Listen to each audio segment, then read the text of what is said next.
ये है हमारे पास 3 फेस मोटर।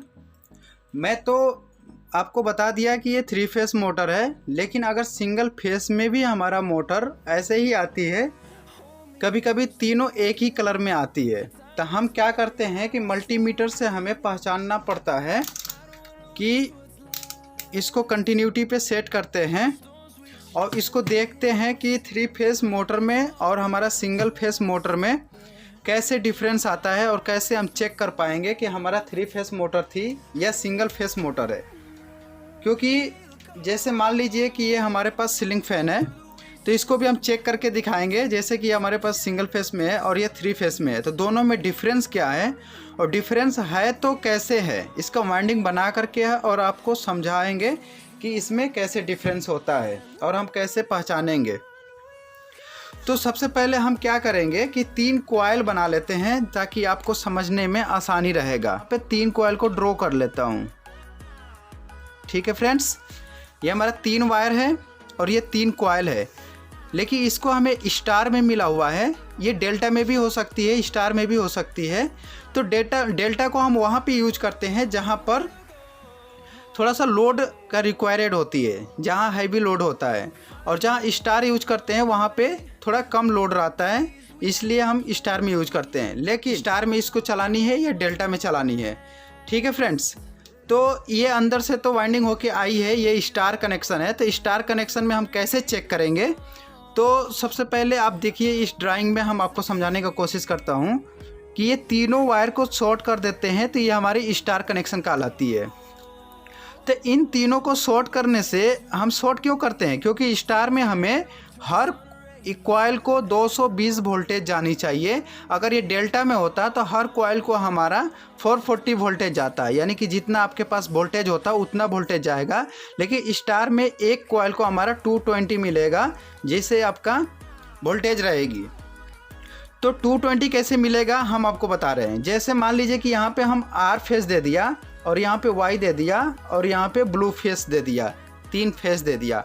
तो 3 फेस दे देंगे यहाँ पे, तो आर और वाई ये 2 मिल करके आर वाई के बीच में हमारा 440 वोल्टेज आ रही है। तो आधा वोल्टेज इसमें डिवाइड हो जाएगा और आधा वोल्टेज इसमें डिवाइड हो जाएगा। लेकिन 440 का √3 टाइम इसमें वोल्टेज आएगा। ऐसा नहीं है कि 440 है तो इसमें 220 वोल्टेज आ जाएगा और इसमें 220 वोल्टेज आ जाएगा। यहाँ पे √3 काम करेगा हमारा। तो इसके अंदर भी हमारा √3 टाइम डिवाइड हो गया और इसमें भी √3 टाइम डिवाइड हो गया, तो उतना हमें वोल्टेज यहाँ पे मिलेगा। और यहाँ से भी Y और B के साथ में भी हमारा 440 वोल्टेज हो जाएगा। तो इसमें भी हमारा यहाँ पे √3 टाइम ये ले लेगा, √3 टाइम ये ले लेगा। तो मेरा कहने का मतलब यही है कि हमारा जो स्टार कनेक्शन होती है उसमें एक ही कॉइल को 220 वोल्टेज देते हैं और डबल कॉइल को तो हम डबल कॉइल मिल करके हमारा 440 वोल्टेज लेती है। तो इसको हमें टेस्ट करना है। तो टेस्ट करने के लिए जैसे मान लीजिए कि आर के पास मैंने एक प्रोब लगाया और वाई के पास में हम एक प्रोब को लगाया। तो जैसे कि ये मल्टीमीटर है हमारा, इस मल्टीमीटर को हम कंटिन्यूटी पे सेट कर लेंगे। ये जो कंटिन्यूटी आपको दिख रहा है, तो इस पे सेट करके और ये जो प्रोब है इसको टच करके देखेंगे, बीप का साउंड आना चाहिए। और इसको किसी एक वायर को पकड़ लेंगे और इसको दूसरे वायर में हम लगाएंगे। तो जैसे कि आप देख सकते हैं कि यहाँ पे 81.2 आ रहा है हमारा रेजिस्टेंस। इसके साथ में इसका भी हमारा कितना आ रहा है 80.4, और इसके साथ और इसके साथ भी हम देखेंगे। तो यानी कि ये तीनों को जैसे भी आपको देखना है देख लीजिए, ये रेजिस्टेंस बराबर आनी चाहिए। बराबर क्यों आ रहा है, क्योंकि यहाँ पे आपको दिख रहा है कि आर वाई के बीच में नापेंगे तो इस कॉइल और इस कॉइल को ऐड करके हमारा रेजिस्टेंस आ जाता है 81 पॉइंट कुछ, और वाई और बी के साथ में तो इस कॉइल को और इस कॉइल को बीच में हम रेजिस्टेंस नापते हैं, तो इसमें भी हमारा 81 कुछ पॉइंट आ जाता है। तो इसीलिए हमारा जो सिंगल फेस का मोटर होती है तो उसमें अलग अलग डिफरेंस दिखाएगा, उसको भी हम आपको समझाएंगे और प्रैक्टिकल भी करके दिखाएंगे आपको। तो यहाँ तक तो आपको समझ में आ गया कि अगर तीनों फेस में रेजिस्टेंस बराबर आएगी यानी वो हमारी मोटर 3 फेस हो गई। अब सिंगल फेस की बात कर लेते हैं। तो ये जैसे आपको सिंगल फेस दिख रहा है, तो सबसे पहले हम डायग्राम बना लेते हैं। डायग्राम बना लेंगे तो आपको समझ में आसानी। यहाँ पे हम शॉर्ट कर देते हैं ये दोनों, ये स्टार्टिंग मान लीजिए और ये रनिंग मान लीजिए। तो इन दोनों को जब हम शॉर्ट करेंगे तो ये हमारा कॉमन हो जाता है। ठीक है फ्रेंड्स, और ये हमारा स्टार्टिंग है, ये हमारा रनिंग है। अब इसको चेक कैसे करेंगे? तो चेक करने के लिए हम क्या करते हैं, इसके साथ और इसके साथ में यानी कॉमन और रनिंग के बीच में जब हम मल्टीमीटर को लगाएंगे तो एक रेजिस्टेंस आनी चाहिए, और कॉमन और स्टार्टिंग के बीच में नापेंगे तो एक रेजिस्टेंस आनी चाहिए। थोड़ी सी डिफरेंस होनी चाहिए रनिंग स्टार्टिंग के बीच में। लेकिन जब हम स्टार्टिंग और रनिंग को लगाएंगे तो हमारा रेजिस्टेंस ज़्यादा आता है। ज़्यादा क्यों आती है? क्योंकि ये रनिंग का ऐसे घूमते हुए कॉइल और यहाँ से लूप होते हुए फिर दूसरी यानी कि दोनों कॉइल ऐड हो जाती है, इसलिए हमारी रेजिस्टेंस ज़्यादा आ जाती है। तो जैसे कि हम आपको यहाँ पे ये हमारे पास सीलिंग फैन है, इसको हम कोई भी एक वायर को पकड़ लेते हैं। जैसे हम पीली वायर को पकड़ लिया और इसके साथ में ये नीला वायर को लगा रहे हैं तो यह रेजिस्टेंस नहीं आ रहा है। इसके साथ में भी रेजिस्टेंस आ रहा है। इसके साथ कितना है 175 यानी कि 175 रेजिस्टेंस आ रहा है। तो इसको हम किलो में सेट कर लेते हैं ताकि सब में हमारा रेजिस्टेंस दिखा दे।